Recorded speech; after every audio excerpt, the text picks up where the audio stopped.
Jawahir tak ada suara, Jawahir.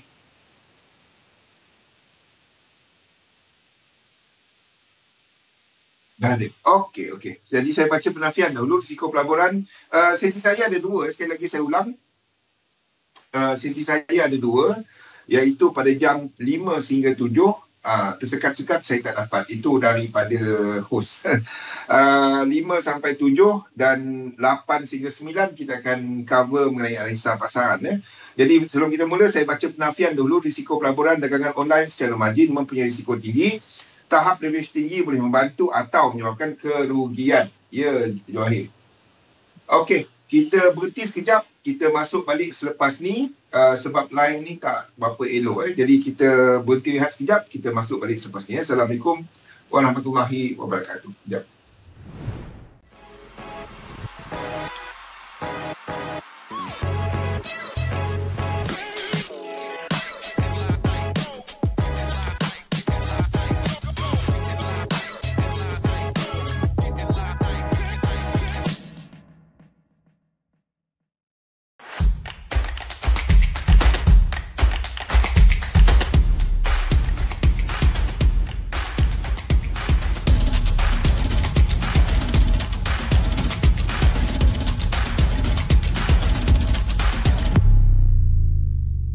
Ingin memperoleh $35 hari ini? Dengan program rujuk rakan kami, kini anda boleh menikmati ganjaran dengan setiap rakan yang anda rujuk. Anda hanya perlu kongsikan URL unik anda kepada rakan anda untuk mula merujuk. Lebih banyak anda rujuk, lebih banyak yang anda peroleh.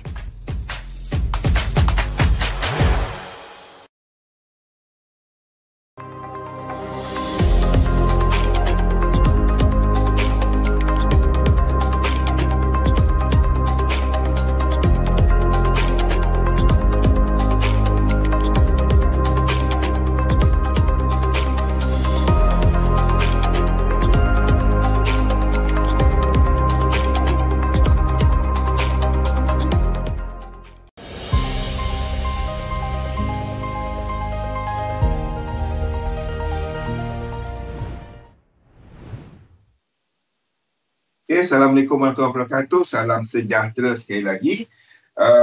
Kita teruskan. Saya baca penafian ulang sekali lagi. Risiko pelaburan dagangan online secara margin mempunyai risiko tinggi. Tahap leverage tinggi boleh membantu atau menyebabkan kerugian. Sila pertimbangkan sama ada dagangan online sesuai untuk anda dengan mengambil kira pengalaman, objektif pelaburan dan kemampuan kewangan. Ada kemungkinan anda boleh hilang sebahagian atau keseluruhan pelaburan asal. Oleh itu, jangan gunakan modal daripada wang yang anda tidak sanggup rugi. Anda seharusnya mengetahui risiko kaitan dagangan online dan mendapatkan pandangan daripada penasihat kewangan bebas sekiranya anda mempunyai sebarang kemusykilan.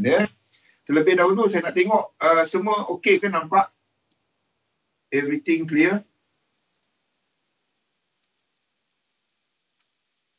Saya pun tak nampak kat skrin. Okey. Sebenarnya kita delay sekejap. Okey, tak apa. Saya teruskan.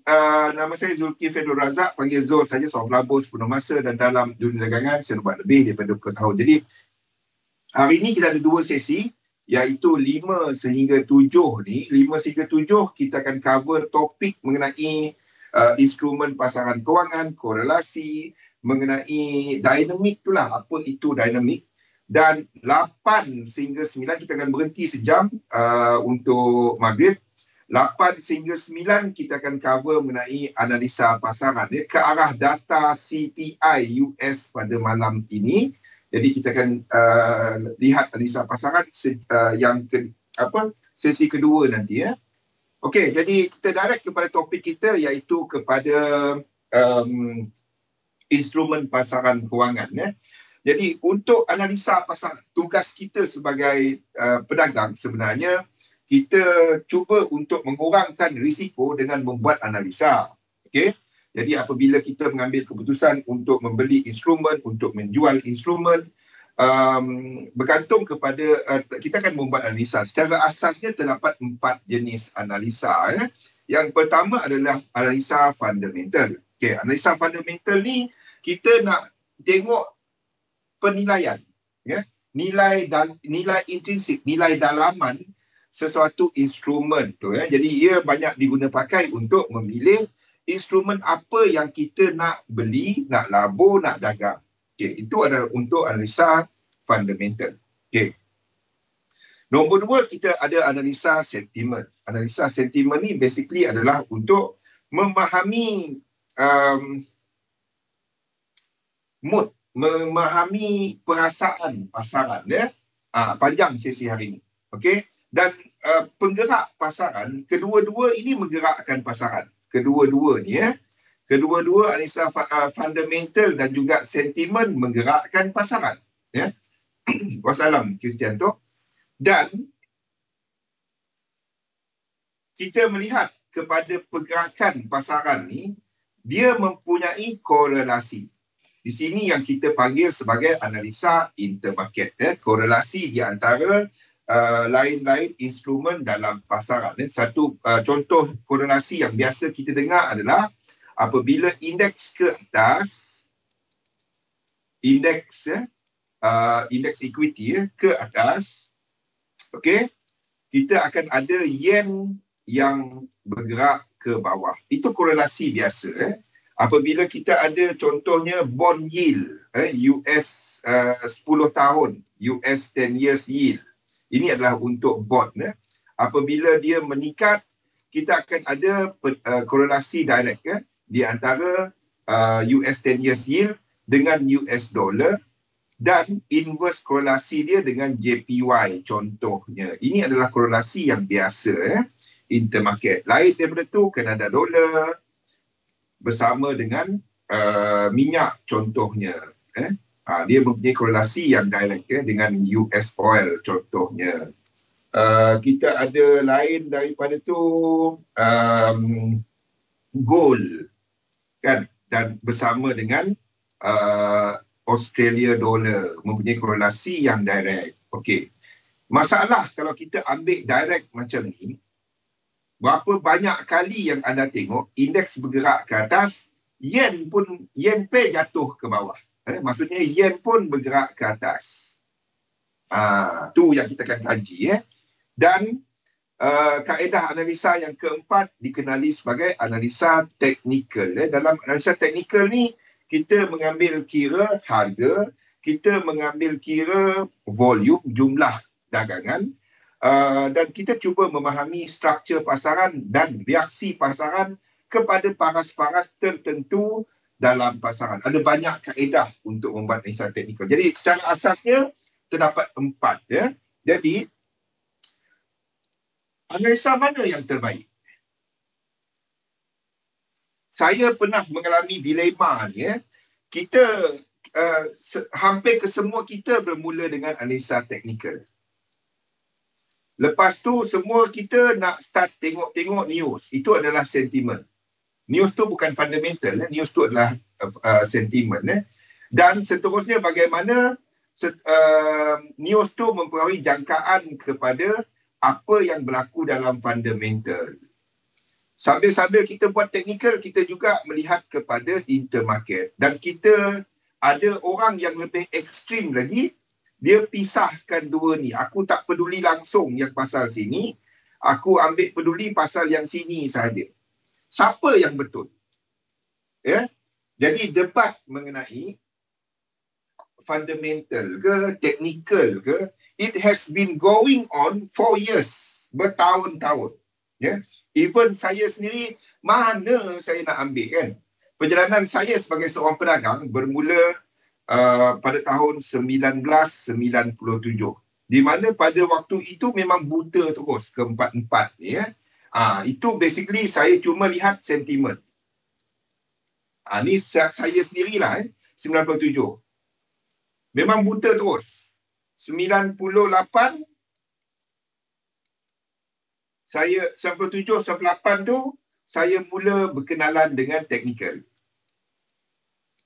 Okey? Sambil-sambil tu terlekat jugalah benda yang sama kepada intermarket, gold, AUD contohnya. Waktu tu tak adalah, lebih kepada saham dan juga kepada JPY. Wassalam Kimi. Waktu 1997-98 ni, Forex dah ada, dagangan Forex dah ada. Tapi tak daripada yang berdagang dia tak banyak kalau daripada 1,000 trader yang saya jumpa, institusi ke ataupun retail ke, mungkin seorang dua je yang trade currency pada masa berkenaan, sebab mahal. Satu lot tu anda beli 100,000 unit standard lot. Masa tu tak ada cerita micro ke, minute ke, apa ke, tak ada. Waktu tu 100,000 unit. Maksudnya kalau anda tengok euro US dollar pada harga 1.25 pada waktu itu, anda sedang membeli 100,000. Kalau anda membeli tak salah, memang itu bank buat pun. Dia pergi cek projek, bank buat macam tu. Okey, anda perlukan 125,000 kalau kita tak pakai leverage satu-satu. Itu maksud yang anda tengok 125, 105 sekarang ni kan. Itu maksud dia. Okey. Waktu tu lah. Lepas tu tak ada dengar lah pasal ni. Saya sebab saya berminat kepada currency, sebab saya berniaga kereta. Saya nak tahu 2006 saya berniaga kereta. Okey, tak apa. Saya waktu tu memang kepada saham dan kepada futures. Tu waktu tu lah kepada futures seperti kopi, cotton, orange, tu waktu tu lah. Kopi yang paling banyak waktu tu, dan juga kepada brand. Brand brand ni pun kemudian tahun 2000 lebih baru saya trade minyak kan. Waktu tu lah purely technical. Semasa tu purely technical, 98 sehinggalah tahun 2009. 2009 ni saya dapati ada something yang tak kena kepada dagangan saya, dan saya cuba mendalami kepada fundamental serta memahami sentimen. Fundamental yang saya belajar adalah kepada polisi. Terbahagi kepada dua, iaitu kepada central bank dan juga kepada government. Dua ni kepada polisi monetary serta dasar fiskal dan bagaimana ia menggerakkan ekonomi. Okey, itu perjalanan saya, dan the thing is banyak sangat input. Banyak sangat. Kalau kita baca pasal fundamental, semua benda kita nak tahu. Banyak sangat. Terutamanya kalau kita cuba mendalami pasal fundamental company. Kita tak ada watch list. Semua benda kita nak tahu. Pening kepala. Pening kepala, jam. Dan akhirnya, pada tahun 2009 tu, hujung dia disebabkan oleh pergerakan ini dalam pasaran. Saya tunjukkan apa yang mengubah saya. Ni, pergerakan di sini. Pergerakan ini. Saya pernah ceritakan kan? Wassalam. Pergerakan ini. Wassalam fikum. Pergerakan di sini. Sepanjang di structure ini, the whole structure ini adalah housing bubble, dan juga kepada masa tu apa entah, saya tak ingat nama sangat. Okey, pergerakan ini. Inilah yang menyebabkan ini pada tahun 2009. Pergerakan ini, pergerakan di sini Inilah sebabnya kita ada market dynamic yang anda dengar sekarang ni. Pergerakan di sini. Okey, inilah dia. Sebab kalau kita ambil pergerakan ini, kalau kita berdasarkan cycle teori, ini akan jatuh lagi. Okey, di sini akan jatuh lagi. Berdasarkan cycle teori. Tapi pergerakan di sinilah yang banyak mengubah saya. Nanti kita cerita. Okey, so 4 kaedah analisa, dan daripada pergerakan yang saya tunjukkan tadi, saya cuba untuk mendalami analisa intermarket. Saya cuba untuk mendalami analisa intermarket. Dan sama seperti ramai orang, apabila kita melihat intermarket, kita bandingkan 1 kepada 1. Contohnya Australia dollar kepada gold. Gold naik, Australia dollar kena naik. Apabila kita bercakap mengenai indeks naik, yen pair kena naik. Yen kena jatuh. Kena, mesti, wajib. Tak apa.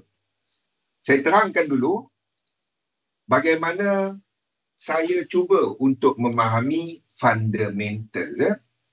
Dan kita kaitkan apa yang kita nampak dekat chart berdasarkan principle of fundamental, berdasarkan principle of technical, cycle theory, iaitu kita ambil kepada Elliott wave punya structure, dan saya dapati terlalu banyak kelemahan dekat Elliott wave tu sendiri. Terlalu banyak. Sebab kita boleh lukis apa yang kita nak. Seriously. Elliott wave, anda boleh lukis apa saja anda nak. Sebab tu orang kata, nak naik ke betul? Nak turun ke betul? Semua betul. Elliott wave,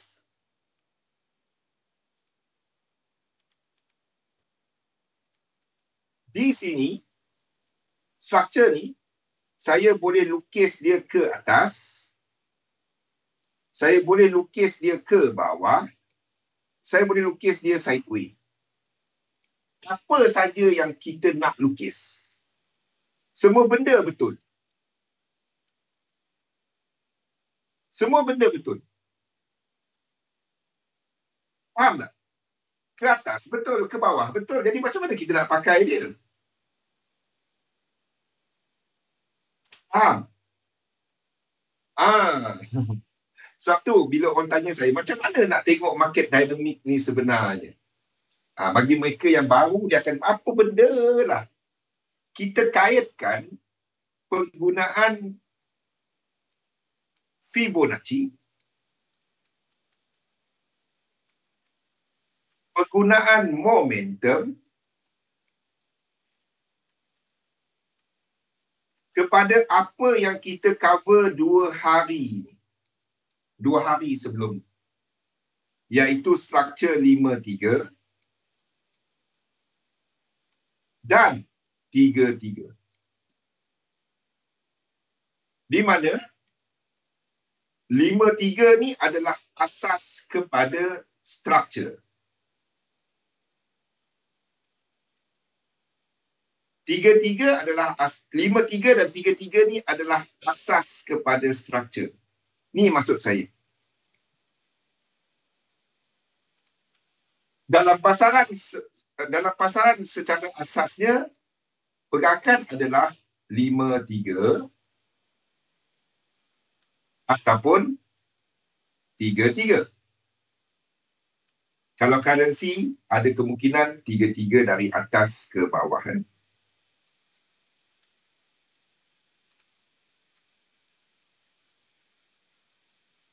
Ini yang berlaku.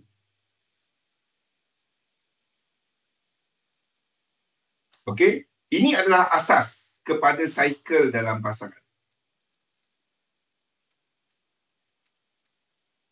Ini adalah untuk aset,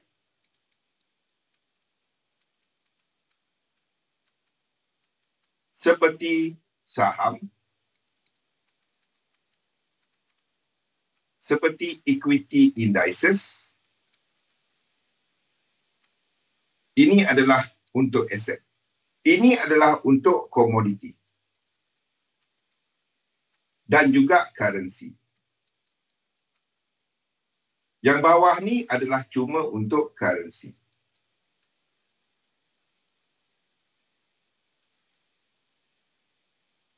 Okey, 6.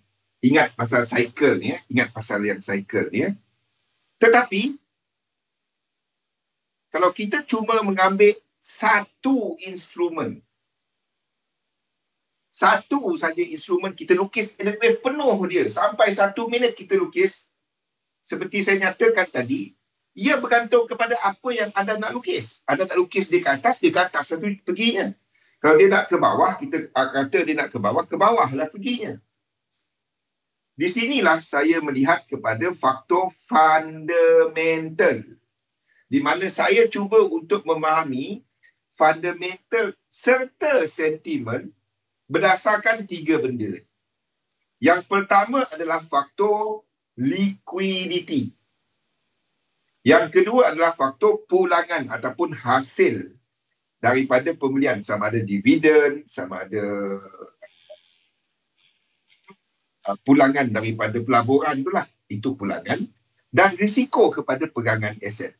Jadi yang pertama adalah kepada faktor kecairan. Kecairan ni bermaksud keupayaan untuk transaksi berlaku. Kenapa bila ada news tak cantik pasaran saham jatuh? Tahu tak kenapa?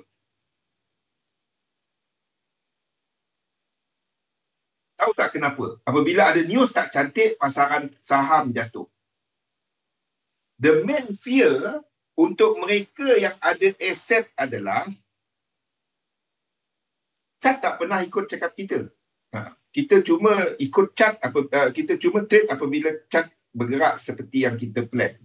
Kalau dia tak bergerak seperti kita plan, kita tak trade. Itu je. Power anda adalah masuk ataupun keluar market. Itu power yang anda ada. Power yang kedua anda ada adalah had kepada duit yang kita risikokan. Dua tu je. Okay, now. Mengenai kecairan. Kenapa pasaran jatuh apabila ada news ataupun something yang tak elok berlaku? Apa yang paling ditakuti oleh mereka yang ada aset? Kalau anda ada aset, apa perkara yang anda paling takut?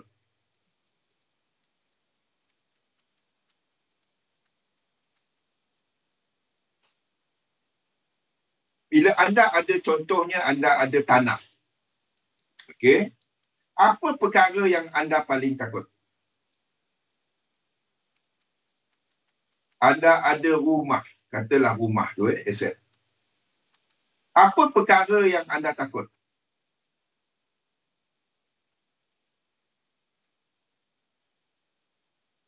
Tujuan anda menyimpan aset adalah sekiranya anything berlaku, anda boleh menjual aset berkenaan. Apabila terdapat jangkaan bahawa something tak elok ataupun berlaku something yang tak elok, anda takut bahawa anda tak dapat nak jual aset anda. Tak ada pembeli.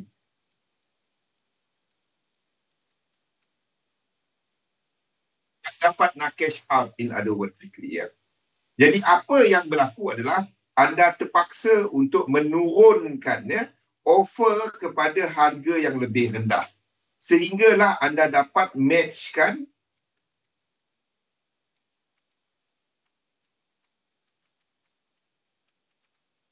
matching di antara buyer dan seller.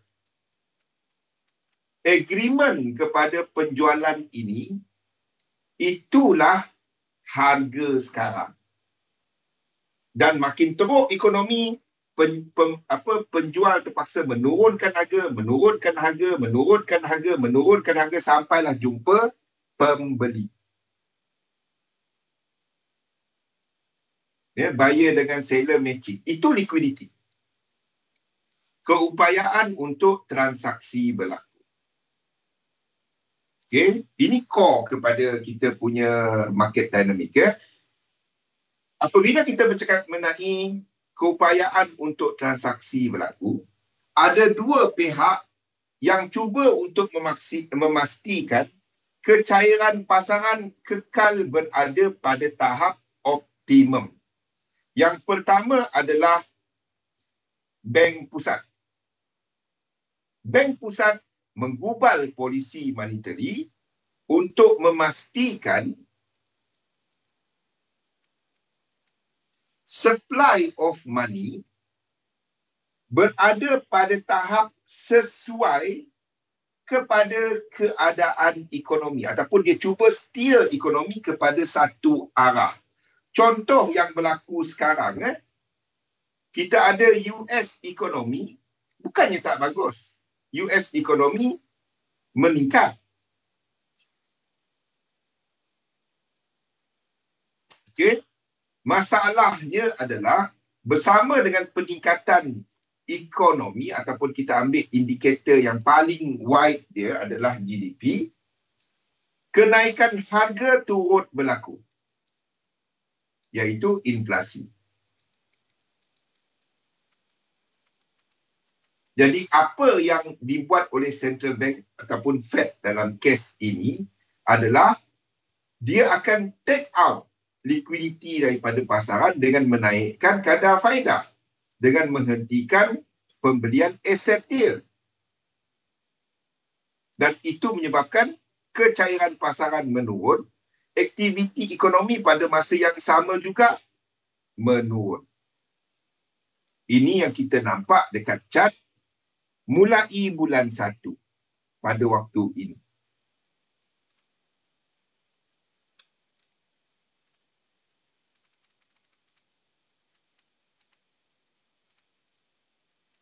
Pada waktu ini.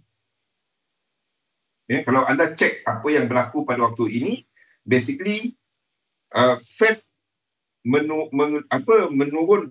mengurangkan pegangan aset dia. Pada waktu ini, interest rate diturunkan. Ni yang kita nampak pasaran naik waktu ini. Soalan dia adalah, adakah ekonomi cukup bertahan dengan reduction of liquidity ataupun supply of money yang ada sekarang? Itu soalan dia. Itu yang berlaku sekarang ni.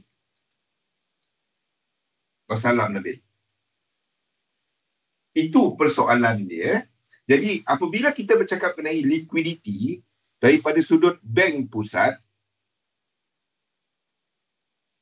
kebanyakan daripada aset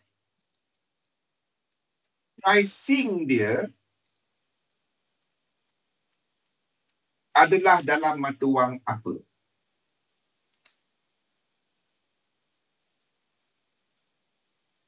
Setakat ini. Kita lihat syarikat dengan market cap paling besar di dunia. Apa syarikat yang punya market cap yang paling besar di dunia? Market capitalization, tahu kan? Harga saham tu darab dengan unit yang diterbitkan. Syarikat apa yang paling banyak, paling besar di dunia? Kita punya delay ni jauhnya. Delay dia, ya Allah.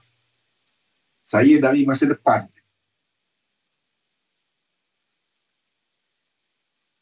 Slow, sebab topik ni berat. Kita ada 2 jam. Tak apa, tak habis, nanti kita ulang. Don't worry. Sampailah macam kita tak sentuh dalam sangat zigzag, kita tak sentuh dalam sangat flat, jadi tak apa. Slow, pusingan akan datang, kita cover balik yang tu.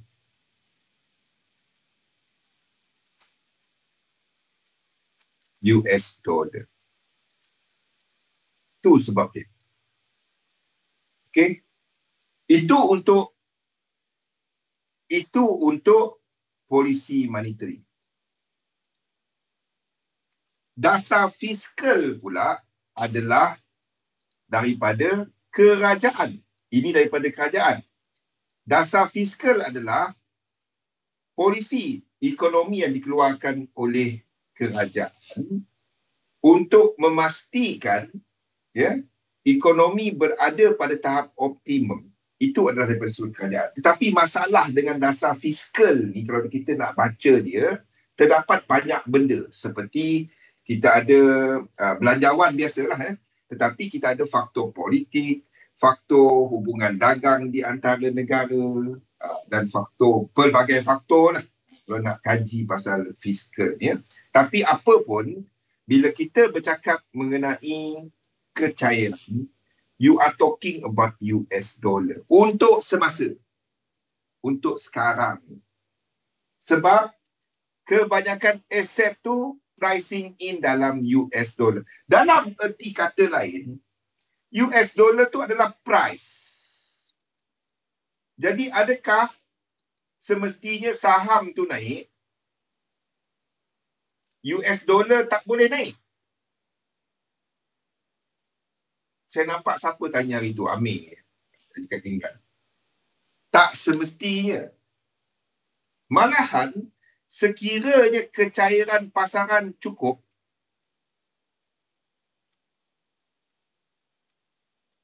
aset naik, US dollar boleh naik.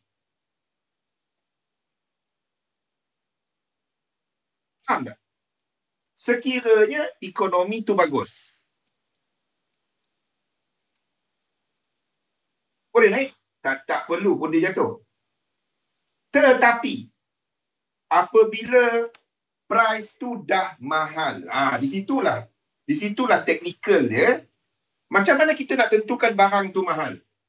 Kalau dia melepasi paras tertinggi yang sebelum ini. Oh, kereta tu dulu jual 100,000. Lepas tu ada orang jual 98,000, murah. 105,000, mahal. Dia tu jual 100,000. Kita ada satu reference kita. Dan dalam kes kita, kita gunakan Fibonacci. Itu untuk kita lah. Contohnya seperti yang dekat sini. Sekali lagi, kita ambil contoh di sini. Contoh yang di sini. Sebelum COVID. Siapa ingat yang kita buat benda ni dulu? Macam something je nak jadi kat situ. Ingat tak? Ingat tak kita cerita benda ni waktu tu? Selepas satu riset, kawasan sini.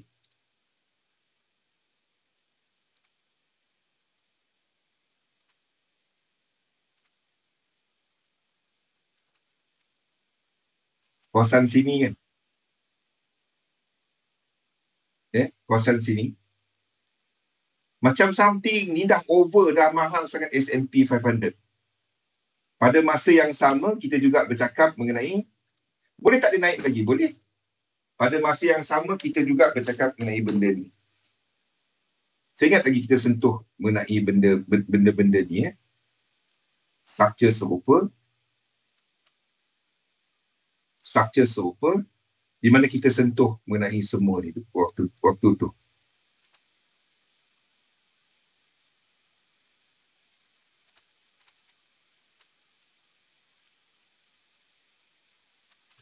Di mana kedua-duanya menunjukkan paras yang melangkaui 1618. Of course, kalau kita cari nak matchkan dia, tapi masalahnya kedua-duanya menunjukkan harga yang overextended waktu tu. Di sini. Di sini. We are talking about ni. Kita bercakap mengenai dekat sini. Bila S&P 500 mencecah paras ini. Ni maksud saya. Sekarang ni dah lepas 1618. Maksudnya ini adalah struktur lain. Dah reset. But, daripada 3 lekuk di sini, kita dah sampai 100%. Saya ingat lagi, waktu tu nak sampai kat sini kita, something akan jadi, tak tahu apa. Kita cakap waktu tu di sini. Waktu tu di sini. Nak dekat-dekat. Waktu tu kita dah start, saya dah mula berkongsi mengenai market dynamic. Waktu tu. 2018. 2018 tak silap saya. Something akan jadi, tak tahu apa jadi. Ambil engkau. COVID-19. Tak tahu apa jadi. Tak tahu. US dollar. Something akan jadi. Tak tahu apa. Dan kita dapati dia extend. 1618. Semasa dia extend ni, daripada 100% dia turun. Semasa dia extend ni, ini jatuh. Tak apa, nanti saya terangkan apa benda tu. But apa pun, bila kita bercakap mengenai US dollar, kita bercakap mengenai liquidity dalam pasar. Harga dalam pasar. Keupayaan untuk transaksi berlaku. Kenapa US dollar ni kena banyak? Dalam erti kata lain. Kenapa US dollar ni kena banyak? Dalam sistem ekonomi sekarang ni. Kenapa bank pusat Fed terpaksa duk print duit?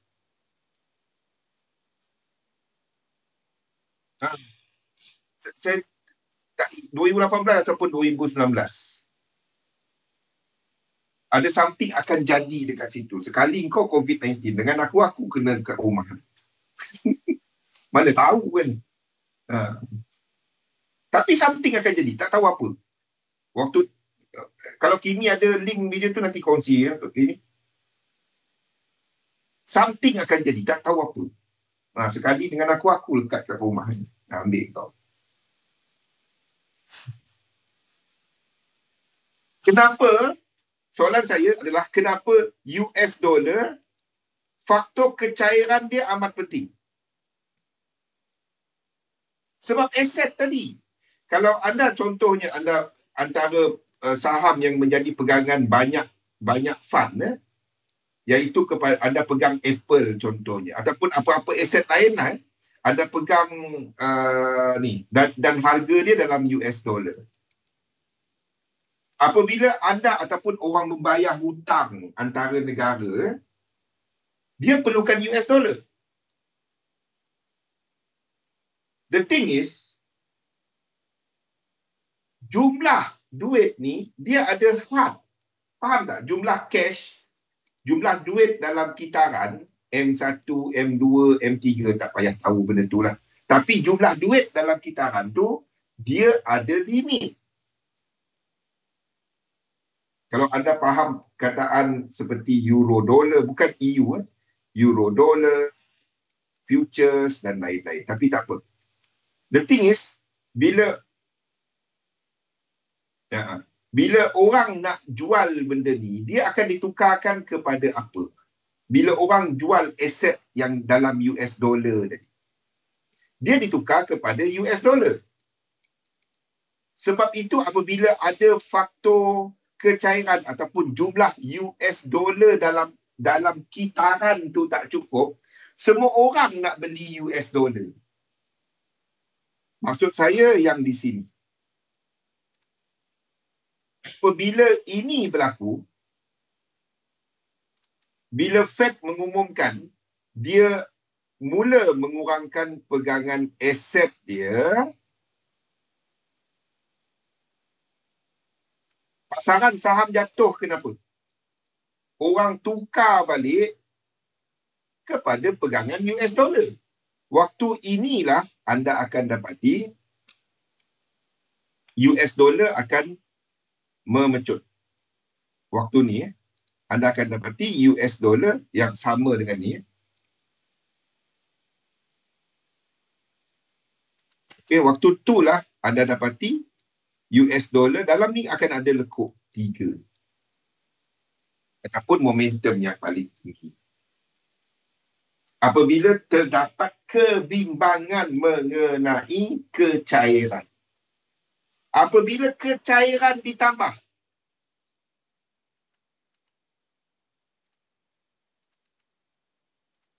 dan sebaliknya,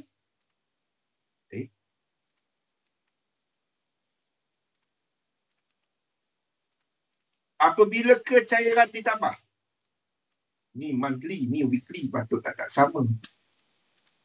Okay. Apabila kecairan ditambah, ni benda yang sebaliknya. Apabila ini berlaku, ekonomi tak bagus. Betul sekali.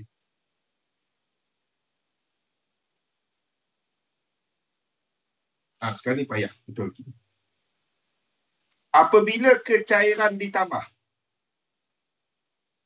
pasaran saham naik, apa berlaku pada US dollar? Kenapa dia turun? Sebab dia banyak. Faham? Durian banyak, apa jadi kepada harga dia?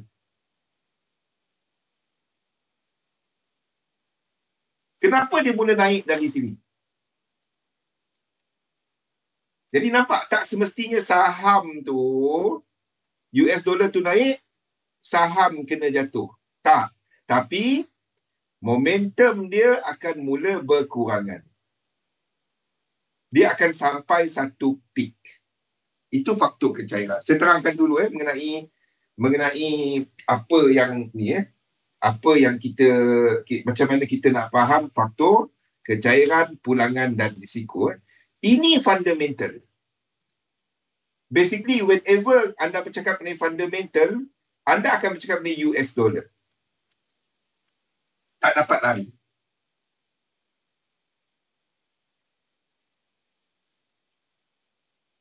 Faham?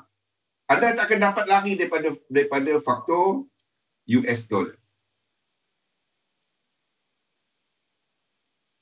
Boleh? Okey, itu faktor kecairan. Yang dua lagi, pulangan dan risiko, okey, adalah kepada faktor yang ini. Jadi bila kita cakap mengenai fundamental, kita tak dapat lari daripada cerita US dollar. Cerita mengenai indeks. Okey. Bila kita bercakap mengenai pulangan serta risiko, now kita bercakap mengenai faktor sentimen. Ni yang dinamik tadi jadi kalau kita bercakap mengenai dolar dinamik, positif, negatif, anda akan dapati indeks tak ada momentum lepas ni. Okey. Pergerakan sentimen ni basically adalah pergerakan berdasarkan feel, perasaan, euforia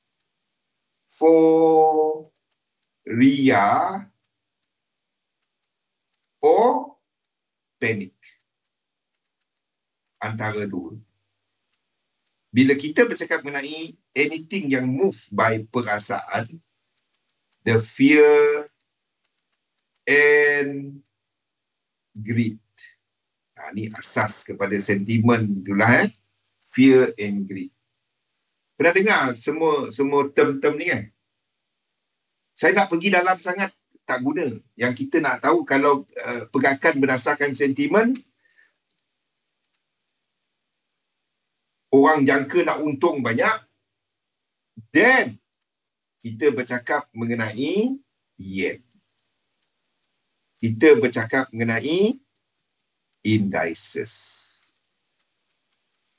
US dollar penumpang pada waktu itu.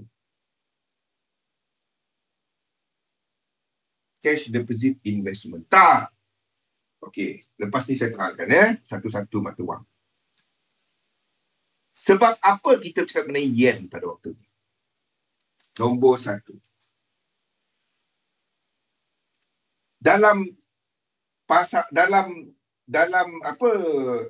kalau kita lihat daripada sejarah polisi-polisi bank pusat, okey, kita ada Bank of Japan dan juga sebelum ini ECB yang menjadi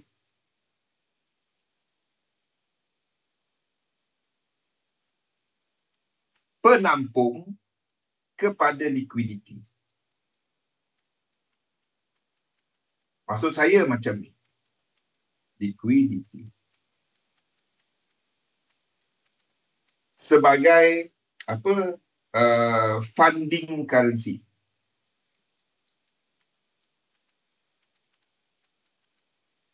Apa yang sama dua ni sebelum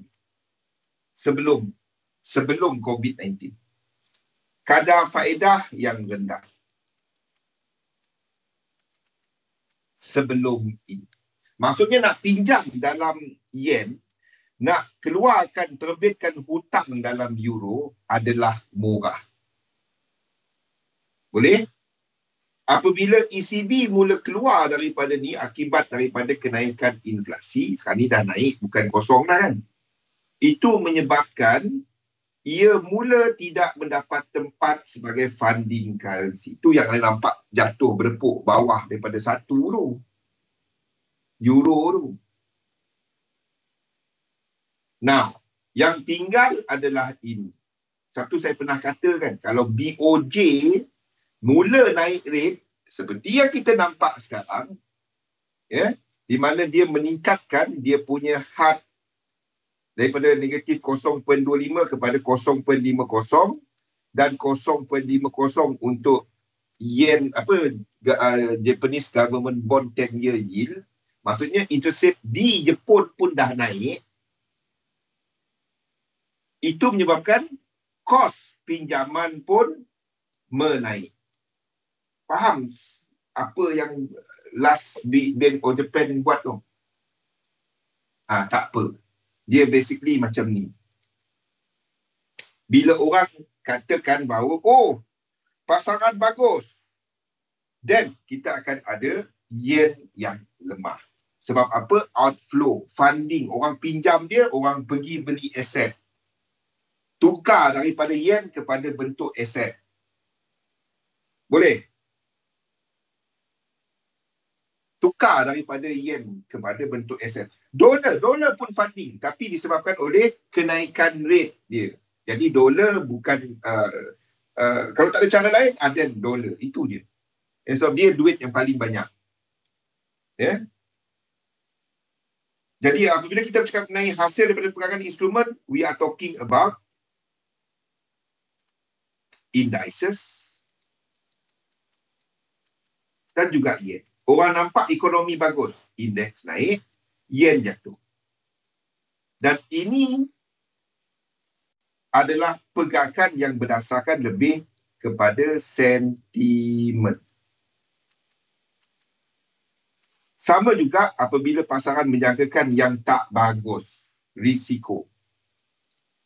Kita bercakap mengenai yen dan juga indices.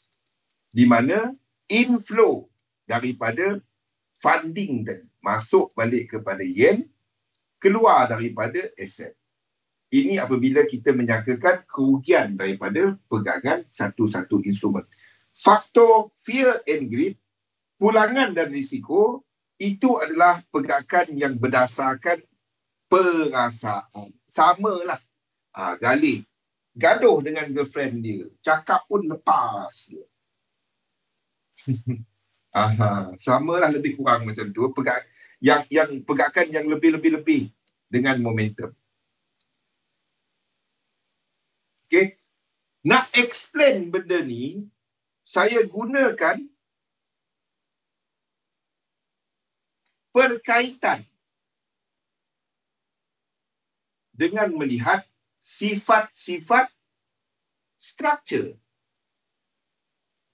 Di mana ingat kita sentuh semalam mengenai motif wave. Sebab itu dalam sistem 3711 motif kita amat spesifik kepada dia. Bila kita bercakap mengenai pergerakan motif, ada 3 perkara yang tak sama dengan impuls. Yang wajib ada. Dia boleh wujud dekat impuls, tapi dalam motif dia wajib ada. Yang pertama adalah lekuk 3, 1, 6, 1, 8. Lekuk 4 tak boleh retrace lebih jauh daripada 50% Fibo retracement. Lekuk 5 berakhir dengan divergence. Kenapa sifat-sifat ni penting? Sebab kita nak tahu, adakah movement berkenaan bersifat fundi ataupun sentimen dekat indeks tadi. Dekat indeks tadi, ya. Sekiranya kita ada pergerakan yang bersifat sentimen di mana indeks mencanak dalam lekuk 3, itu adalah yen.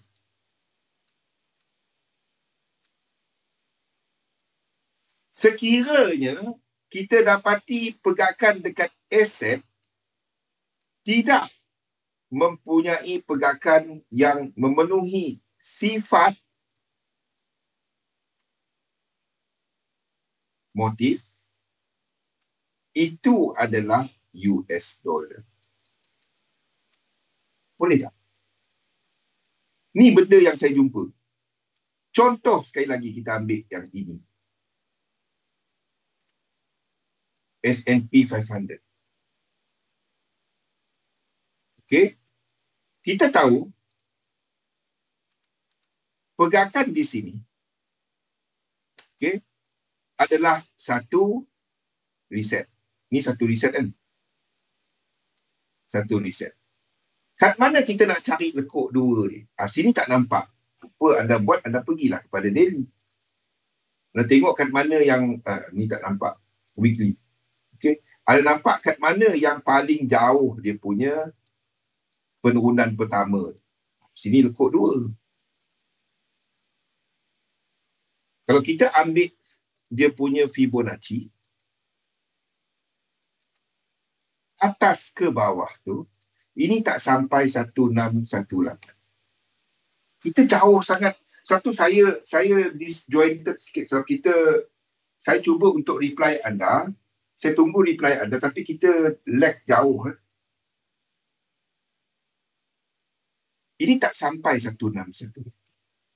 The whole movement ini, the whole movement kat sini, ini bukan yen. Sepatutnya pergerakan ini anda akan jangka yen pair akan pecut. Betul? Pergerakan ini.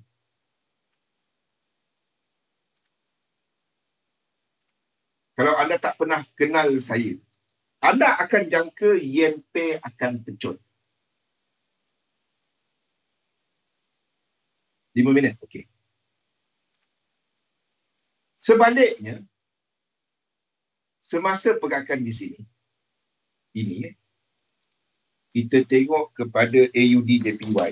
Yang paling biasa lah orang kata AUD/JPY. Itu yang paling lazim kan. Dari sini. Yen pair naik ke atas. Betul, tak salah. Yen pair naik ke atas. Daripada bawah. Daripada March. Yen pair naik ke atas. Kita ambil tempat yang sama. 1, 2. Ini pun tak ada 1618. Kalau sebab istilah kita pecut tadi adalah 1618. Istilah kita nak katakan pecut tadi, momentum tadi. Ini pun tak ada 1618. Apa yang pecut kat situ? Kenapa ni naik tapi tak pecut? Of course kecil-kecil dia ada lah. Sebab pergerakan ini bukannya yen punya pergerakan. Pergerakan ini adalah fundamental punya pergerakan. Ingat, bulan 3, bulan 4, 2020, anda buang sampah, anda pakai mask tak? Berapa ramai orang hilang kerja? Bukan setakat dekat Malaysia. Ekonomi dah bagus tak? Tak. In fact, pada waktu tu, ekonomi US negatif. Tapi kenapa pasaran naik? Kenapa S&P 500 naik? Pergerakan itu bukan pergerakan sentimen. Pergerakan itu pergerakan fundamental. Nampak? Ni contoh-contoh yang kita ngam bila kita masuk topik ni pada tahun 2019, 2018 berlaku COVID. Bukan bagus lah, tapi ngam lah waktu kita start cover topik ni adalah waktu apa? Sebab dia cantik.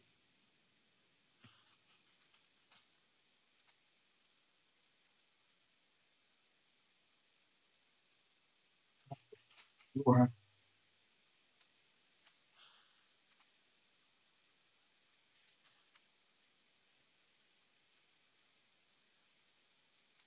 Oh. Kenapa ni tak pecut? Tak sampai 1618.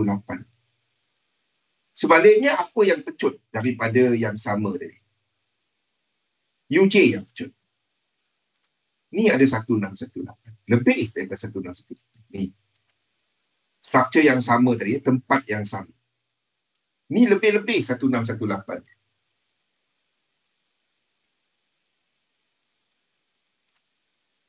Jadi ini yang pecut ni, bukannya yen yang lemah. Yen tak lemah. US dollar US dollar yang kuat pada waktu ni. Sewaktu sini. Ada nampak benda macam ni, ada dapati yen pair lain, tak ada 1618, ada dapati UJ ni break, anda tahu US dollar. Ini sebabnya kita tukar view kita waktu tu US dollar. Kalau siapa ingat, saya lukis US dollar ke bawah waktu tu. The moment dia break 1618 sini, kita tukar US dollar lukis ke atas. Saya masukkan satu lagi. Dollar index pada waktu itu.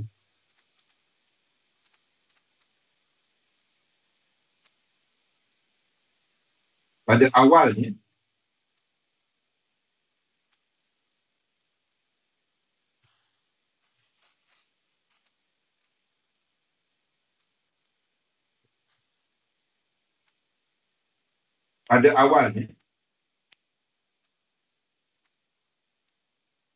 kita dapati dolar jatuh.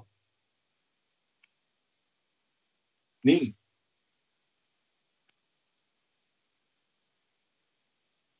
Nampak? Honeymoon kita habis untuk US dollar. Nanti lepas ni kita cerita. Okey, kita berhenti rehat sekejap. Dan kita akan tunjukkan lebih banyak korelasi dan macam mana nak baca benda ni. Dan kita lihat kepada ETF dan indeks serta lain-lain selepas ni. Kita berhenti rehat sekejap. Kita sambung balik selepas ni. Assalamualaikum warahmatullahi wabarakatuh.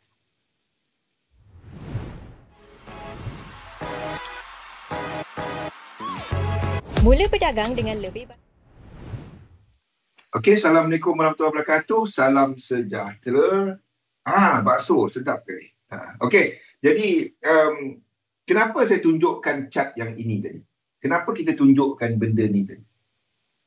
Sebabnya di sinilah kita mengaitkan struktur-struktur yang ada, bentuk-bentuk yang berulang yang dikenal pasti menerusi Elliott Wave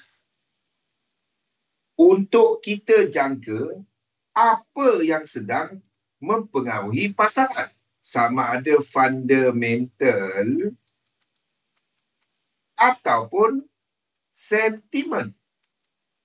Basically, apabila kita sedang melihat kepada pergerakan yang berdasarkan fundamental, dia adalah satu pergerakan yang lama dia naik. Nampak keyword dia. Slow dia naik. Kalau kita melihat kepada pergerakan berdasarkan sentimen perasaan, kita akan melihat pergerakan yang ini. Dan apa yang kita refer ni? Dua ni. Kita refer kepada pergerakan indeks.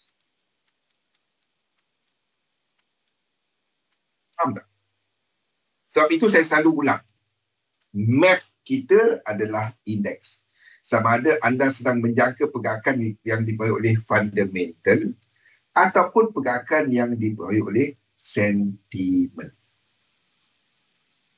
Boleh? Bab ini faham? Ibu? Bab ini faham? Kita jelaskan menerusi struktur apa yang sedang mempengaruhi pasaran. Dan kita bahagikan aset dalam pasaran kepada 3 kumpulan. iaitu indeks sebagai map kita mewakili instrumen pelaburan, termasuklah ETF, termasuklah saham secara individu. Kita akan melihat faktor likuiditi dengan melihat kepada pergerakan dolar yang mewakili harga, mewakili intrinsic value, mewakili likuiditi tadi. Dan kita akan melihat kepada faktor kos pinjaman, kepada faktor pulangan,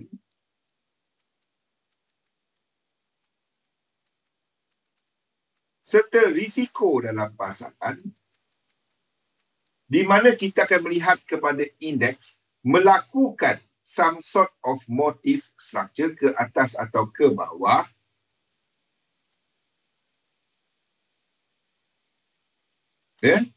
dengan melihat kepada pergerakan yen. Perkaitan di antara tiga kumpulan ini. Boleh? Now, kita masuk dalam sikit. Kita lihat kepada satu-satu instrumen. Indeks. Bila melihat kepada indeks, kita melihat apa itu indeks equity. Indeks equity ni adalah satu indeks, maksudnya kumpulan. Kita melihat kepada kumpulan saham yang tertentu di exchange. Contohnya adalah apabila kita melihat kepada US 500. Ni yang paling popular lah. Okey, US 500 ni mewakili large cap. Maksudnya dengan modal, syarikat bermodal besar dalam pasaran saham di US, di Wall Street lah, di mana ia mewakili lebih kurang lebih daripada 15 trilion dolar. Saham-saham tu jumlah dia kalau kita kumpul, harga dia melangkaui 15 trilion. 15 trilion dolar. Kalau orang semua jual saham, jumlah US dollar tu tak cukup. Berapa jumlah kitaran US dollar anggaran dalam ekonomi? Siapa tahu? Lebih kurang anggaran 3 ke 5 trilion. Itu jumlah US dollar cash yang ada dalam pasaran.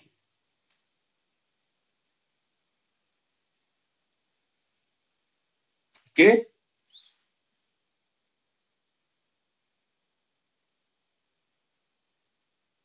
Ia mewakili lebih kurang 500 syarikat dekat Wall Street as of dan 500, kalau kita nak tahu dekat US, dekat Wall Street, kita ada lebih kurang 15,000 saham.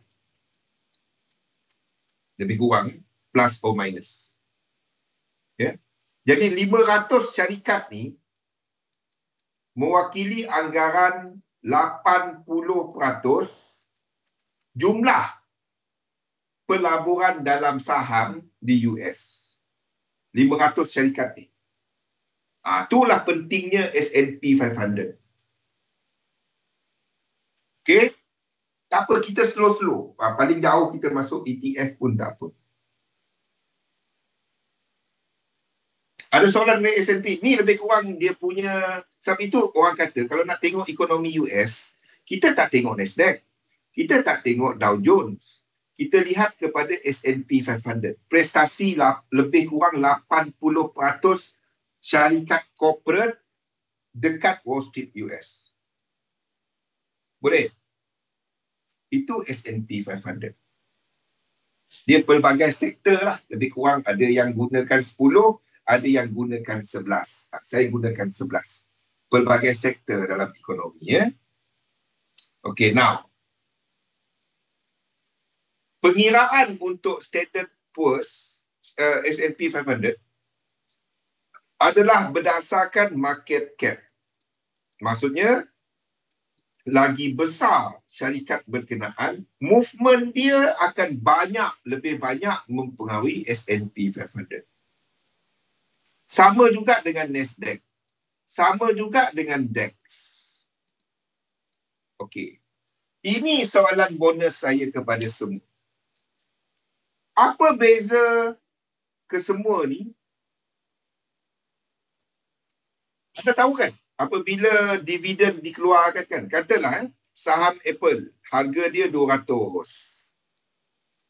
Contoh. Lepas tu dividen dia keluar 30 sen. Contoh. Saham dia akan jatuh 30 sen. Ini tahu kan? Ini tahu kan? Jadi harga dia jadi 199.70 sen. Ini tahu kan? Bila dividen keluar, dia akan keluar, dia akan turun banyak tu lah. Ini tahu kan? Okey. Di antara 4 yang utama ni, S&P 500, Dow Jones, Nasdaq dan DAX, mana satu yang tak terpengaruh dengan benda ni? Siapa tahu? Tak payah cerita FTSE dengan Nikkei dengan topik semualah. Waalaikumsalam, Kasha. Di antara 4 tu, bila dividen keluar, price dia tak bergerak. Siapa tahu?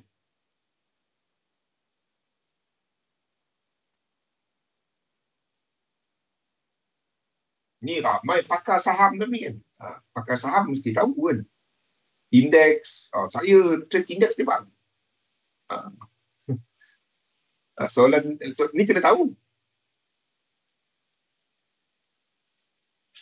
Di antara 4 yang utama ni lah yang biasa kita dengar, S&P 500, Dow Jones, Nasdaq, DAX, X.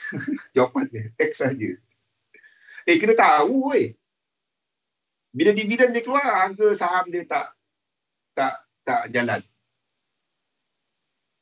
Kalau letak Dow, semua letak Dow. Tak. Dow juga akan terpengaruh.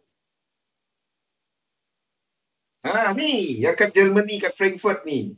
Dia tak jalan. Tak tahu juga. Masuk terus tak tahu, Kasha. Susah aja soalan. DAX ni, dia tak dipengaruhi oleh dividen punya ni, ex dividen kan. Dia tak terpengaruh dengan dividen punya calculation DAX DAX 40. Okay, ada sebab saya tanya benda tu. Nanti anda tahulah.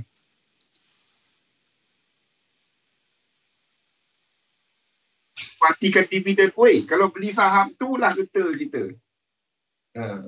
Itulah kata kita. Saham bila anda beli, ASB tahu. Okey, itu adalah untuk ni. Okey, kita tengok Dow Jones pula. Okey, Dow Jones mewakili lebih kurang 10.35 trilion nilai saham. Yang tadi S&P 500 lebih kurang 15.6 kan. Ni 15.6. Ni 15.6 lebih kurang as of hujung tahun lepas. Ini pula mewakili sekarang ni lebih rendah lah sebab dah jatuh kan.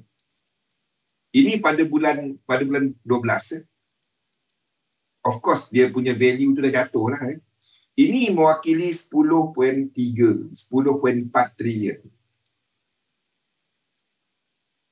Apa beza Dow Jones ni dengan dekat S&P 500?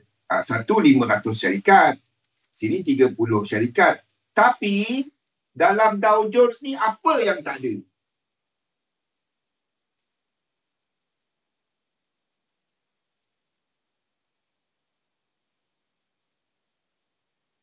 Apa yang tak ada? Sektor apa yang tak ada dalam Dow Jones?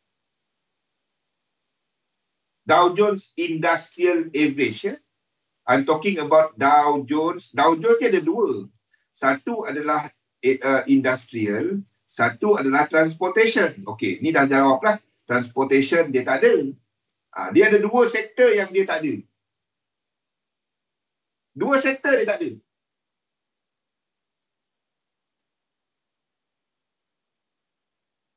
Transportation dia tak ada.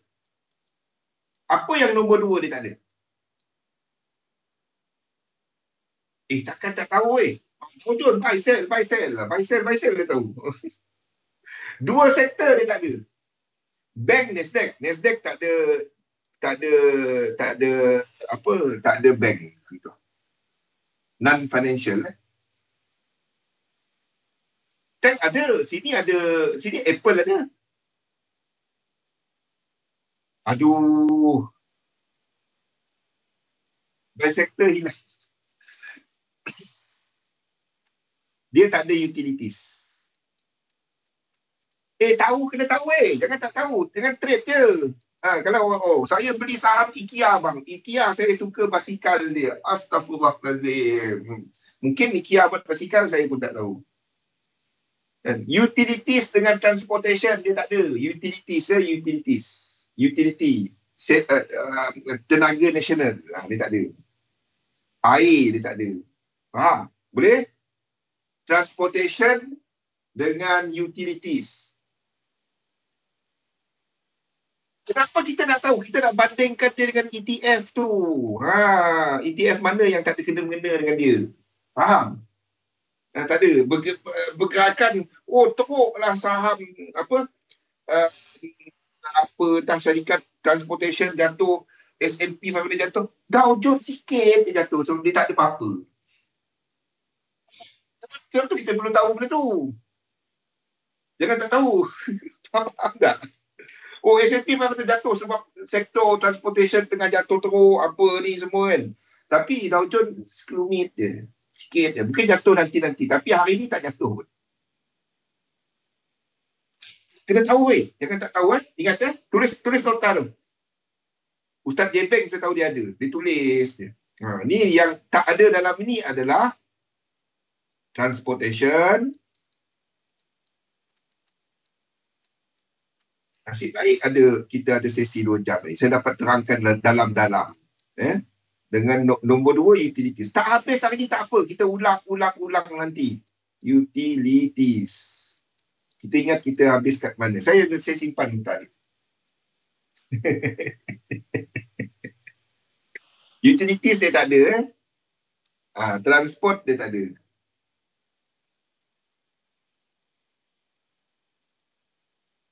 Okey. Nasdaq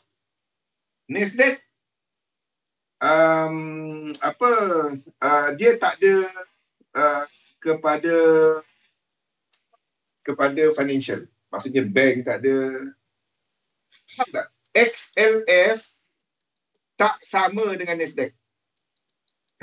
Faham? Tak apa Akmal. Dow kan ada 2.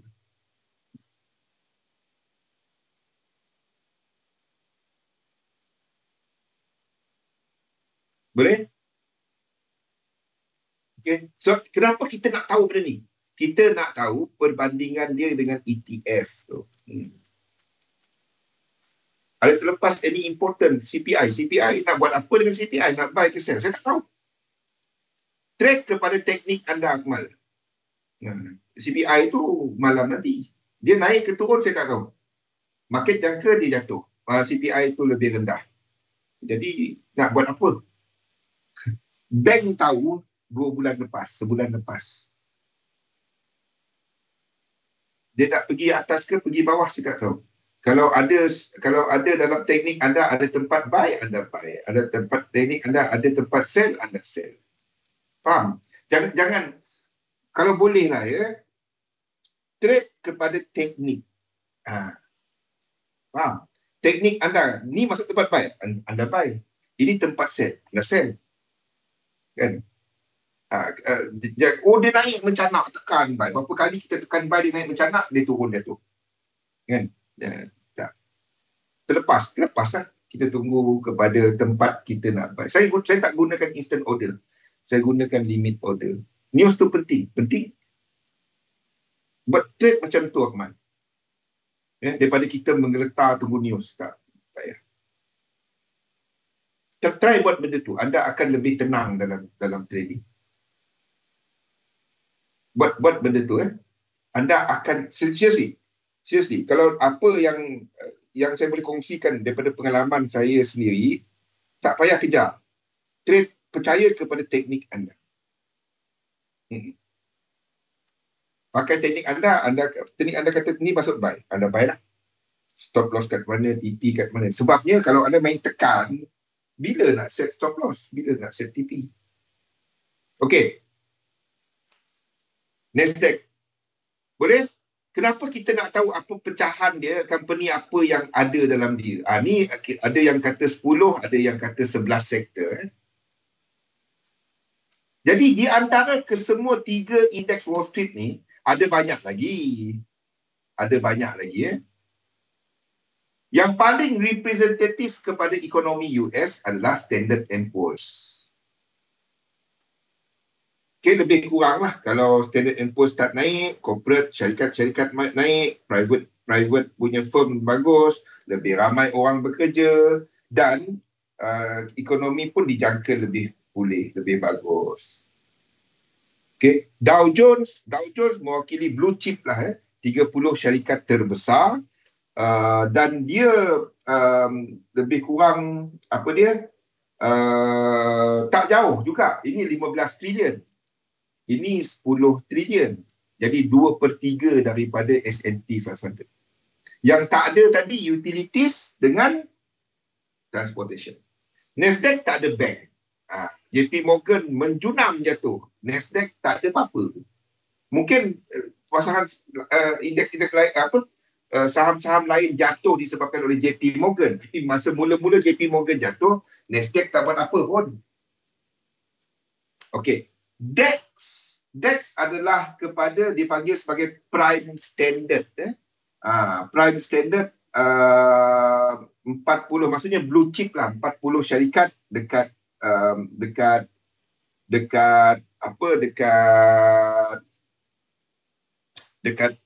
Frankfurt. Okey. Russell 3000 tak ada kat XM. Ada banyak. Kalau kita cerita kepada US punya indeks, kalau nak tengok indeks ada beratus indeks.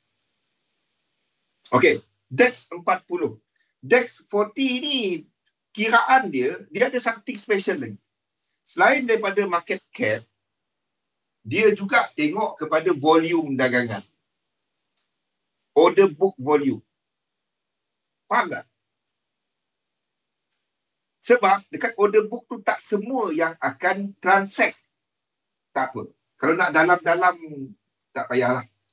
Tapi fahamkan dia ada kena-mena dengan market cap. Semua 3 ni, 1, 2, 3 ni adalah market cap. Ini kiraan dia cuma price. Maksudnya, even kalau company yang lebih kurang price Apple jatuh 50 sen ataupun jatuh 1%. Okey, banding dengan Standard & Poor's. Kalau kat sini Apple jatuh 1%, dekat sini kita ada Berkshire contohnya, ataupun syarikat apa lagi dalam ni UNP, United Health, jatuh 1%. Okey. Sebab dekat Standard & Poor's, Apple mempunyai market cap yang lebih besar. Jadi dekat S&P jatuh lebih banyak. Dekat Dow Jones 1%, dia jatuh sama. Maksud saya macam ni. Sini tak ambil kira besar mana syarikat tu. Dia ambil berapa persen dia jatuh. Itu je. Komoditi ada indeks sendiri. Saya pernah tulis tu pun. Komoditi. Okey.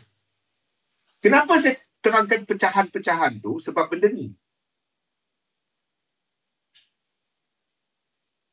Saya gunakan 11. 11. 1, 2, 3, 4, 5, 6, 7, 8, 9, 10, 11. Okey. Maksudnya S&P 500 syarikat dalam S&P 500 tadi, dia terbahagi kepada 11 sektor. Sektor yang paling besar adalah ini. Berdasarkan market cap, sektor yang paling besar adalah teknologi. Apple, Microsoft, semua tu dalam ni. Apple, Microsoft. Yalah. Tu dalam ni, teknologi. Kita ada kepada healthcare, penjagaan kesihatan. Lebih kurang 15 ataupun 16%. Ini berubah-ubah. Maksudnya kalau harga dia naik, harga turun. Lepas tu kita ada kewangan JP Morgan, bank paling besar kat US. Dan minggu ni adalah banyak kepada bank. Sektor ketiga terbesar dekat US. Lepas tu kita ada consumer discretionary. Kita ada industri, perkhidmatan komunikasi. Ini mungkin saya untuk kali ini kita discuss yang ini sahaja. Besok kita akan sambung lagi. Untuk hari ini kita kepada yang ini dan juga mungkin kepada sifat mata wang. Bang, saya take UJ je bang. Saya peduli apa dengan benda ni? Mana dapat? Semua je berkaitan. Tak dapat lari. Okey. Bila kita bercakap mengenai tech sector, dia adalah yang terbesar. Maksudnya pergerakan dia akan banyak mempengaruhi S&P 500. Jadi kita tengoklah chart dia.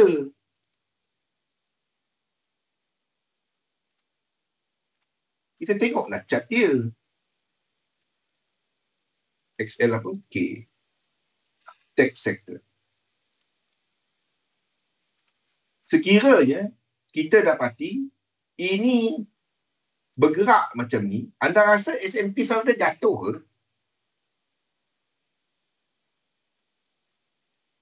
Dan saham terbesar kat sini, XLK,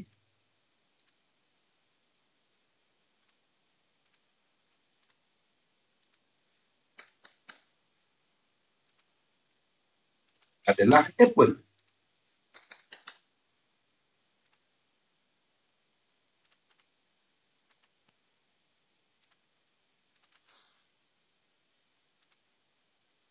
Adalah Apple. Tu yang paling besar dalam. Kenapa kita masih jangkakan ini akan jatuh?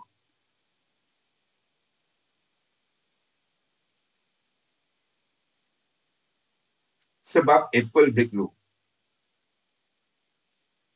Boleh? Tu je sebab dia.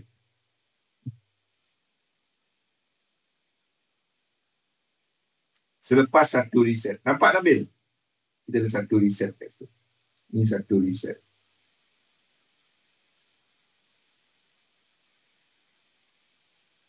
Okay. Pada masa yang sama, Apple, low ini, Apple break. Sebab tu kita masih jangka dia ke bawah. Dan kalau kita ambil Fibonacci extension, itu yang kita masih menjangka indeks ke bawah. Ini belum lagi sampai, hampir nak sampai, belum sampai 100%. Tak sampai. XLK, daripada riset, tu yang kita belajar riset tu kan. Ini riset. Ini tempat riset dia. Ini. Okay. Ini tempat riset dia. Kalau kita ambil kepada Fibonacci extension, benda yang sama. Kita katakan dia belum lengkap. Boleh tak dia cuma sampai 618? Boleh. Bergantung kepada cerita pada. Tetapi selagi dia tak break high di sini, kita masih lukis ke bawah. Sebab kita ada berapa structure kan?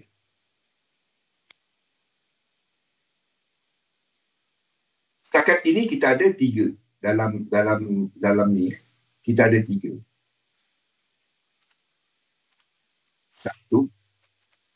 2, 3. Boleh tak dia lengkap? Boleh.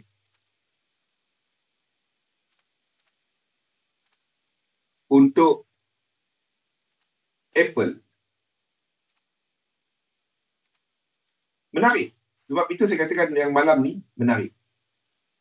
Kita ada daripada atas ni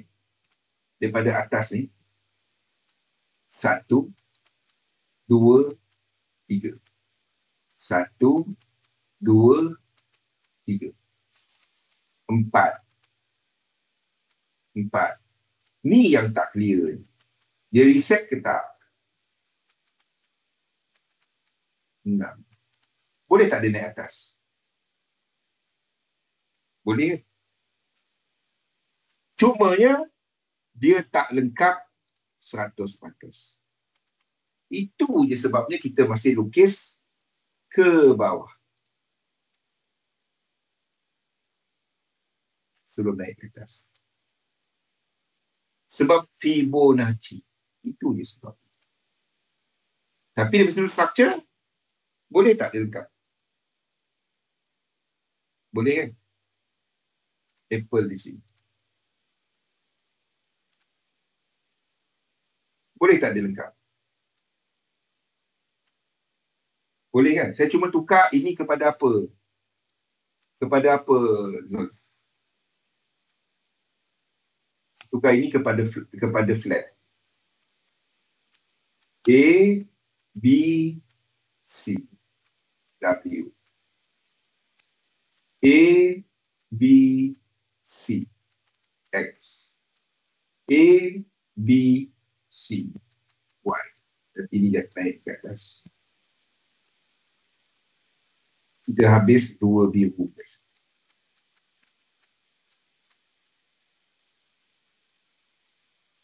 Daripada sudut sequence-nya, dia tak ada apa yang kita boleh buat kat situ. Nothing. Boleh tak lengkap? Boleh. Kalau setakat edit wave. Tapi disebabkan oleh Fibonacci ni yang sikit saja lagi, kita masih katakan ke bawah. Itu je sebabnya. Itu je sebabnya. Okay. Lain daripada tadi. Itu je sebabnya. Okey. Itu XLK. Dia banyak laporan perolehan suku keempat dia adalah yang paling banyak menggerakkan dia. Jadi laporan perolehan suku keempat keluar bila? Apple keluar bila? Ni pada 2 minggu, 3 minggu akan datang. Ni yang banyak menggerakkan dia. Kenapa laporan suku keempat?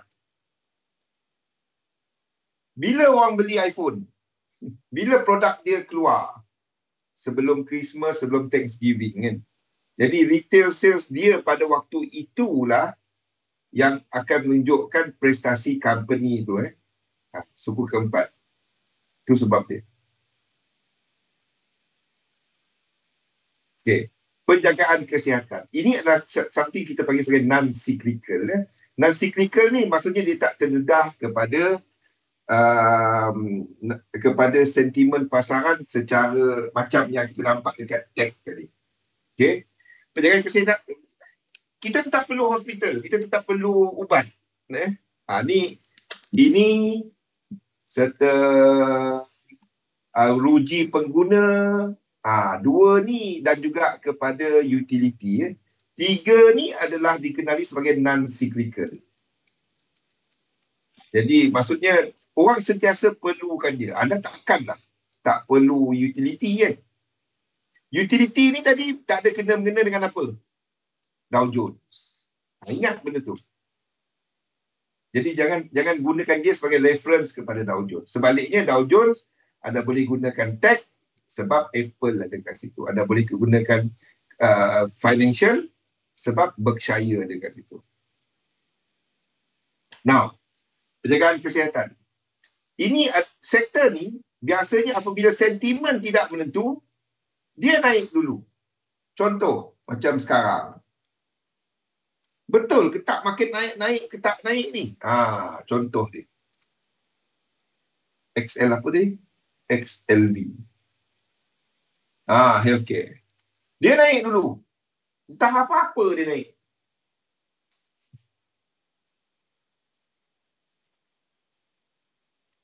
Dia akan pergi dulu. Masa betul ke market nak naik ke tak ni? Dia dulu. Sama juga dengan tadi utility, XLU.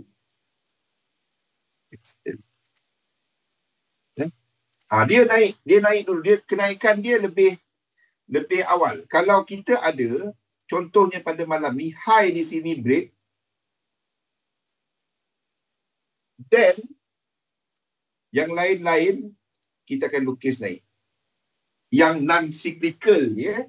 Kalau dia akan leading dahulu. Sekali lagi. Betul ke tak market ni, kalau dia break structure, dia akan leading dahulu. Utilities,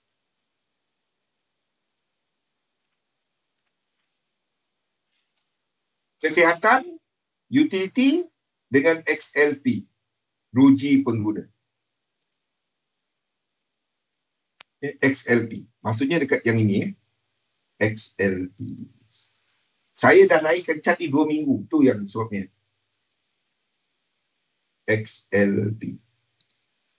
Dia akan dulu. Kalau ini naik, nampak kita ada, ini belum full reset. Jadi dia masih boleh buat lekuk 4. Tapi, kalau kita lihat dekat time frame lebih kecil, dekat daily, kita dah ada full reset. Faham tak? Ini dah ada full reset. Dekat daily, kita dah ada full reset. Kalau ini break malam ni, that's it. Kalau ini break, US dollar sideways ke bawah,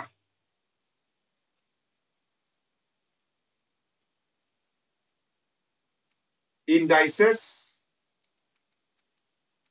lekuk 3, off 3 ke atas, yen pair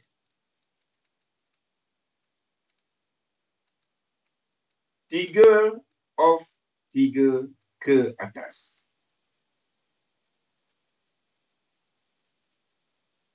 Faham? Kalau ini break structure, dia akan dulu. Of course akan berlaku sector rotation. Ini akan tamat 1 di awal, turun 2. Dia jauh sikit. Tapi ini akan provide us dengan maklumat sama ada pergerakan dekat indeks di sini tamat ini. Faham tak? Kenapa kita tengok benda ni? Tamat di sini. Dan tak ada dah ni. Ni dah naik ke atas. Tu maksud saya. Faham? Sekiranya dia tak break malam ni dan turun ke bawah, ni akan buat. Sekiranya XLU, XL apa ni, LP ni, turun balik ke bawah, buat lekuk 2 ni, yang lain-lain tu akan turun ke bawah. Itu guna yang non-cyclical. Non-cyclical, ya. XLV, XLU, XLP. Saya tak tulis bawah ni. Saya letakkan benda ni, ya. Pilihan semasa sentimen tidak menentu. Mana tadi? Utility. Ni sama juga. Dan juga kepada XLP. Tapi benda-benda yang ruji, benda-benda yang perlu. Okey. Kewangan ni banyak agak depending kepada banyaknya dasar fiskal, kerajaan cuba bantu bank dan lain-lain. Itu tak ada banyak. Tapi ingat, Nasdaq anda tak tengok yang ini. Faham tak? Anda boleh gunakan yang ini, anda boleh guna yang lain-lain. Nasdaq anda tak tengok ini. Itu guna kita letak benda ni. Okey. Yang paling penting dan saya letakkan color kuning ni. Amazon dan Tesla. Tengok Tesla. Kita cerita Tesla dah sebulan dah. Tesla. XL.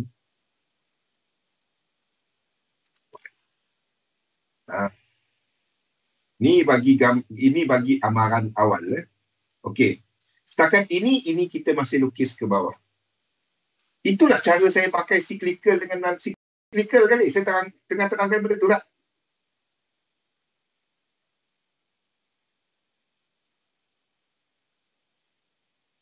Macam mana kita nak, kalau tengok apa? Saya tengok cara tu. Leading dengan lagging. Sebab dia akan leading dulu. Semasa sentimen tidak menentu, non-cyclical akan leading. Sebab sektor rotation kan. Kalau dia, yang lain-lain akan break. Kalau dia tak break, yang lain-lain tak break. Faham kan ni? Sentimen masih tak bagus. Sama lah. Itulah cara pakai cyclical dengan non-cyclical. Sama lah kan ni. Apa beza dia? Okey. Tengok Tesla. Tesla dah sampai. Jaga-jaga sikit. Tesla dah bagi warning awal.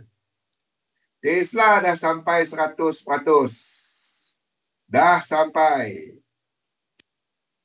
Kalau yang lain-lain masih ke bawah, ini akan buat lekuk 5. Kita nampak kita dah ada lekuk 3 kat situ. Pergi kepada daily dia. Daripada atas ni. 1, 2, 3, 4, 5, 6, 7. Masih 7. Faham kenapa Mana Atirah? Kenapa kita masih lukis 4 dan 5? Sebab kita jangkakan sini akan buat 9. Sekarang ni 7. 8, 9.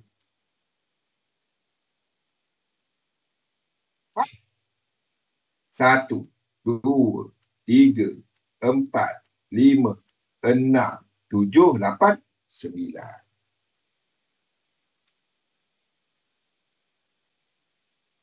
Boleh? Tapi kita masih lukis ke bawah.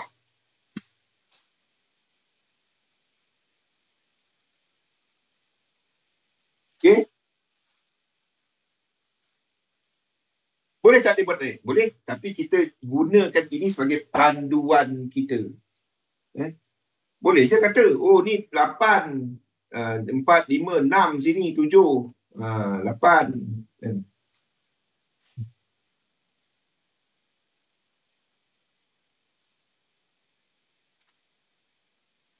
Okey? Sebab kita nampak setakat ini 1, 2, 3, 4, 5, 6, 7. Tak dapat. 8, 9. Iaitu nombor motif. 5, 9, 13, 17 dan seterusnya.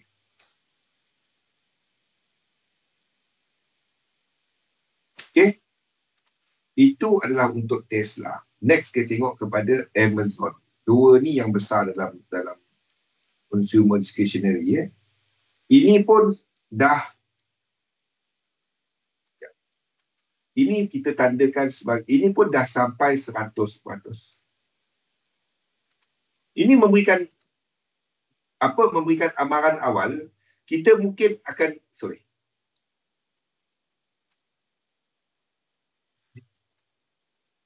ini memberikan amaran awal bahawa kita mungkin lengkap.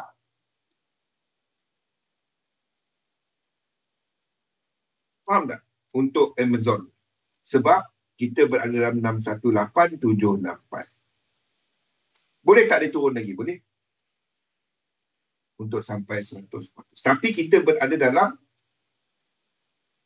zon dia. Jadi sekiranya ni benda-benda yang mewah. Faham tak? Ada nak beli beg pun, orang pakai beg Bonia. Kau pakai beg LV. Beg dia tetap beg. Faham? Sekiranya yang ini break structure dan ke atas, kita akan jadikan 1 kat sini, 2, 3, 4, 5, dan kita akan tukar dia 2. Ini adalah yang lagging. Sekiranya yang lagging mula menunjukkan pergerakan ke atas, break structure, galih. Bila kita ada yang lagging, break structure dan ke atas, ataupun yang leading, break another structure ke atas, then concurrent akan habis dan memulakan pergerakan ke atas. Faham? Yang soalan galih semalam?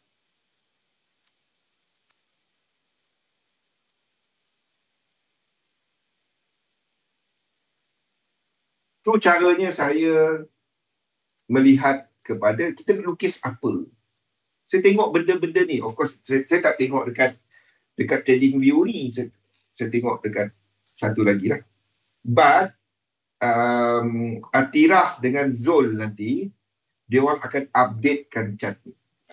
Tanya kat dia orang. Dia orang akan updatekan chart ni nanti. Bagi tempoh sebulan dulu. Biar dia orang familiar guna TradingView dulu. Saya bagikan dia orang guna TradingView. Nanti dia orang akan updatekan chart ni.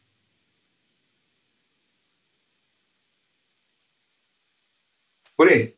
So, kita ada sektor ini yang menjadi petanda awal perubahan arah ataupun lanjutan.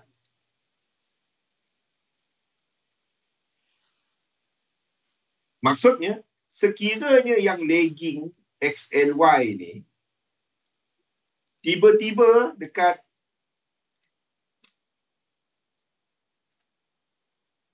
Amazon ni break 1618. Dekat Tesla break 1618. Tiba-tiba yang ni break 16 ni tak dapat 16. Katalah ada 1618 kat sini. 1618. Dia break 1618.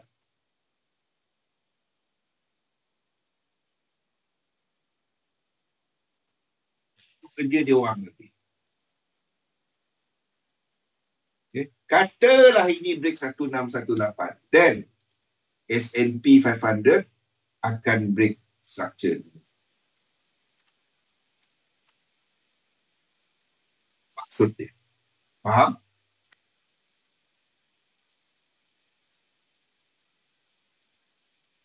Contoh. Ataupun dia ada incomplete sequence. Maksudnya, katalah di sini, kita ada, macam tadi kan, 4, 5. Lepas tu naik, kita dah ada 9. Dia naik, turun balik. 10, 11. Tak dapat. 10, 11. Tak dapat. Dia kena 13 kan? Ni akan naik 12, 13. Ini kan extend. Benda sama. Faham? Kalau ini berlaku, dekat S&P 500 juga akan extend. Jumlah structure dia akan lanjut. Maksudnya, ini akan ada extension. Extend lagi. Mungkin tak break, tapi dia akan extend. Jumlah lekuk dia akan bertambah. Itu adalah XLY.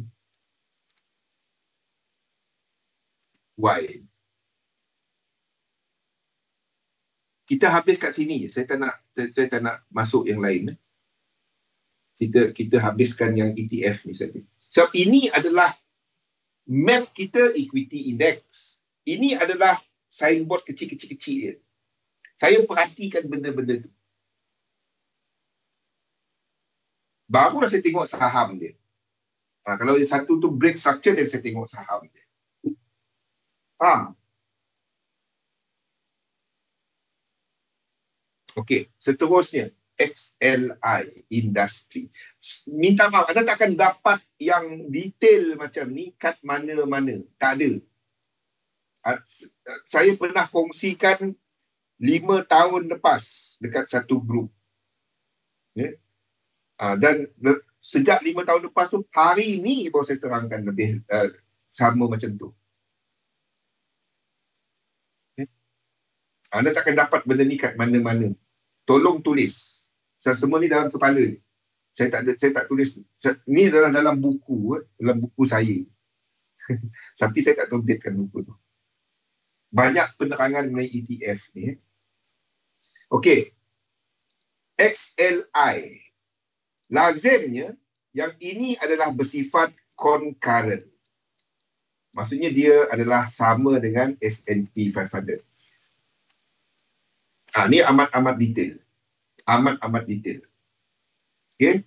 Ni yang Caterpillar, 3M, ni adalah kepada heavy industry, medium to light industry, Boeing heavy industry. Tak ada, saya dah tanya dengan banyak orang. Tanya lah. Okay. Lazimnya, kita akan dapati untuk industri ataupun yang anda gelar PMI ni ada dua. Satu adalah services, satulah industri ataupun ISM kan. Lazimnya anda akan dapati bacaan PMI dan ISM ni akan mula naik sekitar Januari dengan Jun. Sebab expectation untuk increase of order semasa summer months.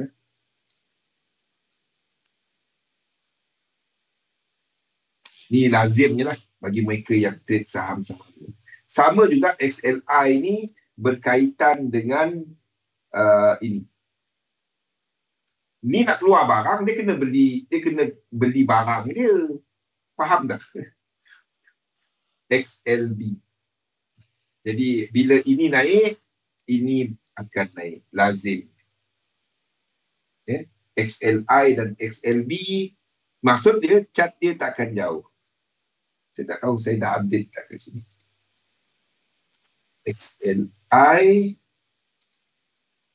Okay, kita jatuhkan ke atas. Ini mungkin nampak dah macam dua. Nampak?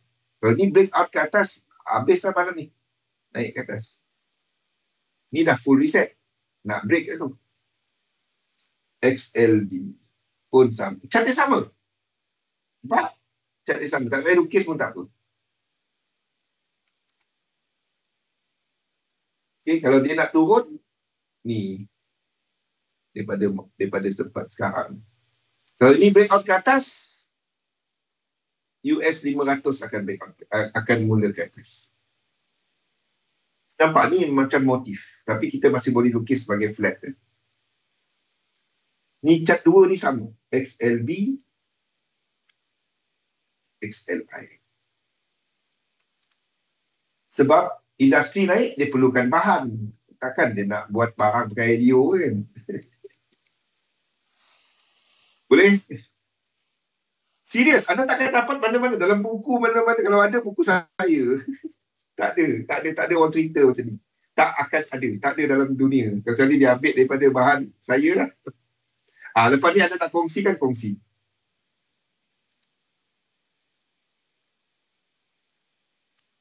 Okey? Perkhidmatan komunikasi banyak kepada ini.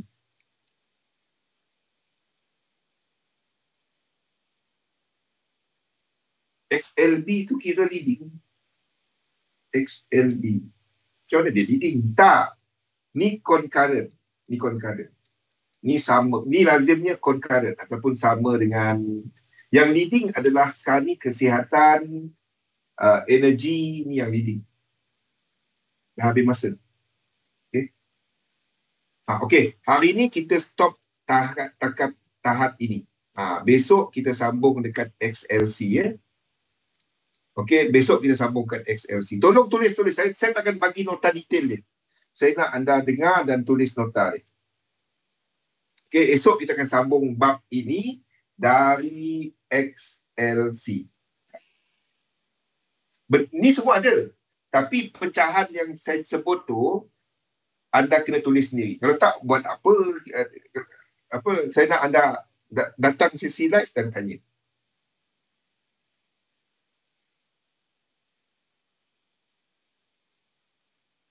Yes. Okey, jadi malam nanti pukul 8 nanti kita ada sesi lagi untuk analisa pasaran. Jadi jangan ke mana-mana. Pukul 8 malam nanti kita akan lihat kepada struktur pasaran. Labur dalam satu sistem, dagangkan sistem anda. InsyaAllah kita bersama lagi pada jam 8. Jadi itu saja. Assalamualaikum warahmatullahi wabarakatuh. Penuh masa dan dalam dunia dagangan serba lebih daripada 20 tahun. Jadi kita lihat kepada pergerakan